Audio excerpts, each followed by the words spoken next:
Precious said that same thing, and you said yes. Baby, we got to do something. So indecent proposals, you've been.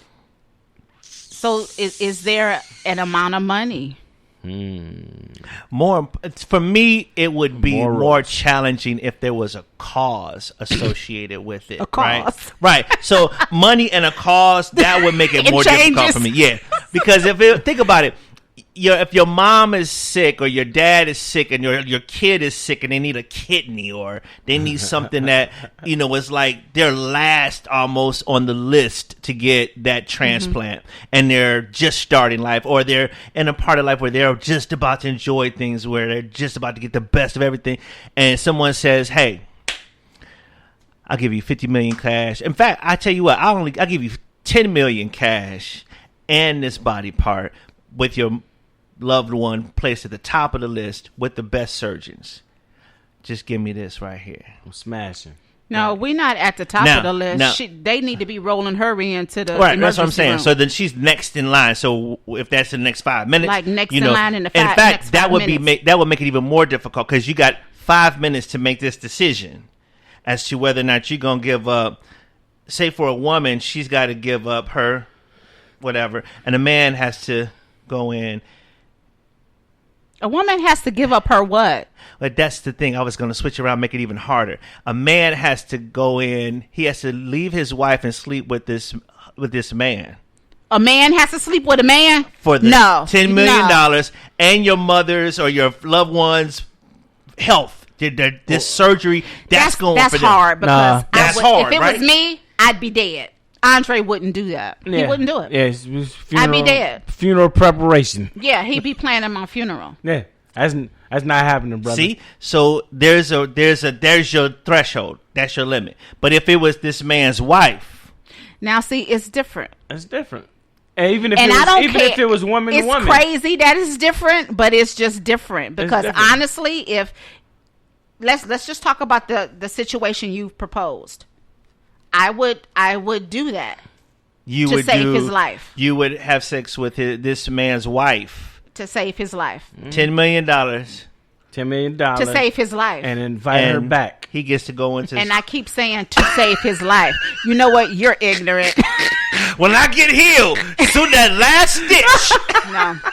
But that's indecent proposal. And people want to act like that if they were facing that decision, they would never do it. But you never know what you're going to do until you're faced in a situation. I don't care what anybody says. That would be a tough one. It would. I don't care what anybody says. I don't care if you've been in church on the front pew for 40 years. You don't know what you're going to do when you're faced with your decision that you propose. Yeah. You don't know what you're going to do. You don't. That is a tough one. You don't. And I bet you there's some rationalization that, the church could use that $1 million tithe off the $10 million. Well, whatever rationalization you use when you're talking about indecent proposals, people don't know what that would be a tough decision.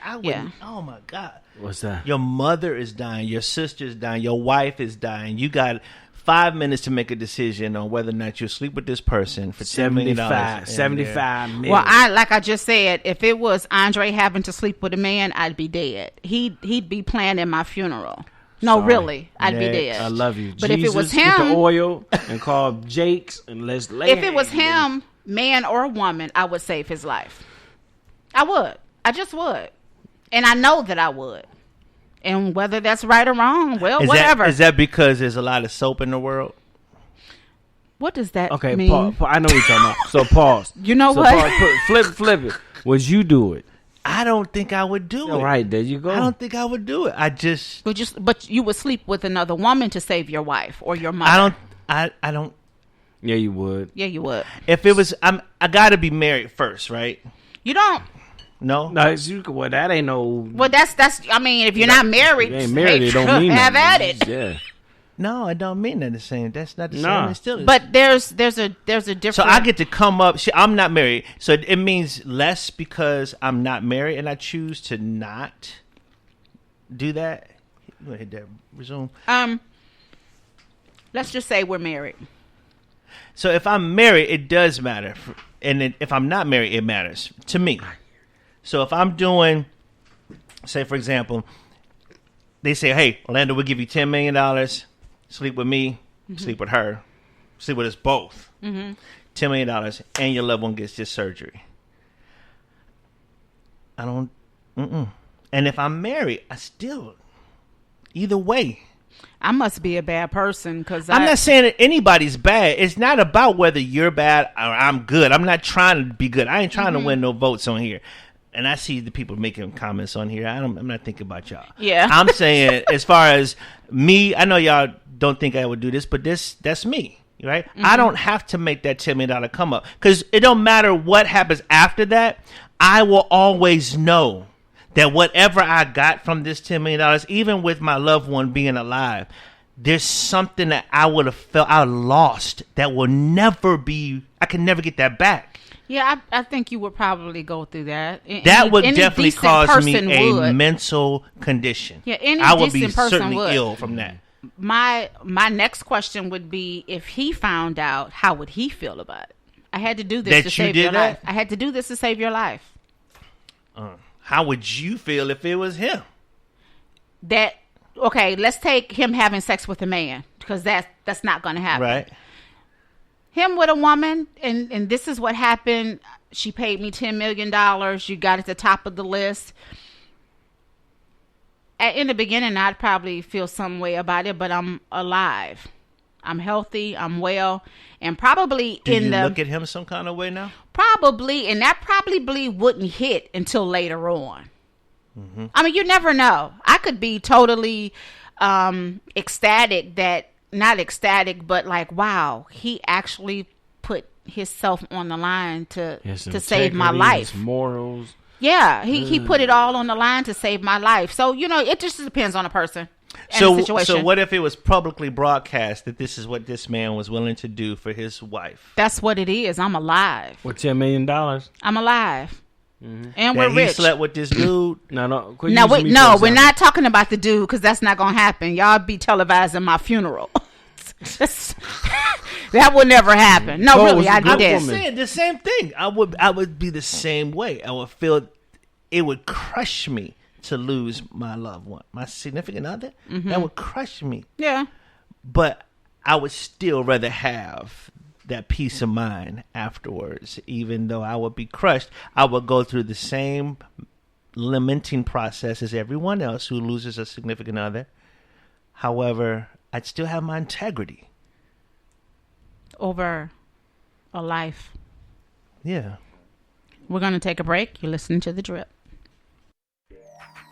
Hey guys, it's your girl Nick from The Drip Podcast. Don't forget to tune in every Saturday morning at 10 a.m. Eastern. You can find us on Facebook at The Drip PCast 19, on Twitter at The Drip_N for Nick, M for Mar, and on Instagram at The Drip Podcast 19. And if you miss us live on the Spreaker app, don't fret. Check us out on iHeartRadio, iTunes, Google Play, and Spotify. Y'all be cool how y'all be cool. Keep it locked. It's The Drip Podcast.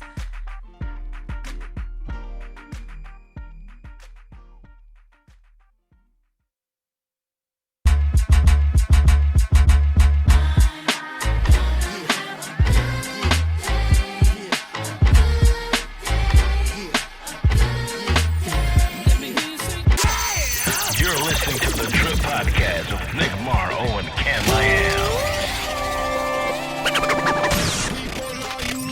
Keep it locked. Oh yeah, let's go. We're back with The Drip. We're always run over. We're over 8 minutes. So we're going to go through final thoughts. We've had some, this is wild conversation today. Indecent proposals. That's what it's dating, online dating. Dating when you're lonely. Yeah. What are your final thoughts?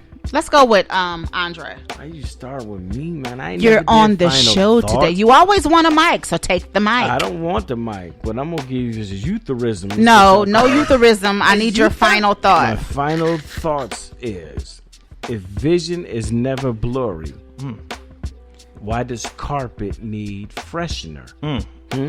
If you smell the scent, you can see what you saw. but it's never the vision that you thought about, because your thoughts are always indented with the mind of a tree blowing in the wind that causes you to smoke, but you inhale everything that the Lord has gave you. Say you know what? That's just foolery. It's complete foolery. Where does it come from? It's so smooth. It just flows. No, it doesn't flow. It came out flow. Like it was. For real, what are your final thoughts? My final thoughts. Stay focused. Be alive. Be great at everything. Oh, what are your final thoughts? There's always an indecent proposal. Always. Every day. We deal with all kind of thoughts that people don't get a chance to hear out loud. And I guess what I would encourage maybe from this conversation is to have some consideration for the intent of the other person, because that reality may not always be the perception. And that might sound a little complicated, but we all have an intention. And for our intention, it feels like a reality that is good, but the perception of the other person can be a reality that is quite different. And it forces us almost at this particular point to think about whatever your intention is as it's being received by the other party. We don't know where people are coming from. We don't know what their background is. We don't know when it's the right time to share whatever. But I think just to maybe take the words of Miss Jolita, Mama Jolita, where we got to know when to share and take the chance once the relationship feels like it's a real relationship. Yeah. That's I think when you're talking about dating, online dating in person, and like you said, indecent proposals happen. They happen every day.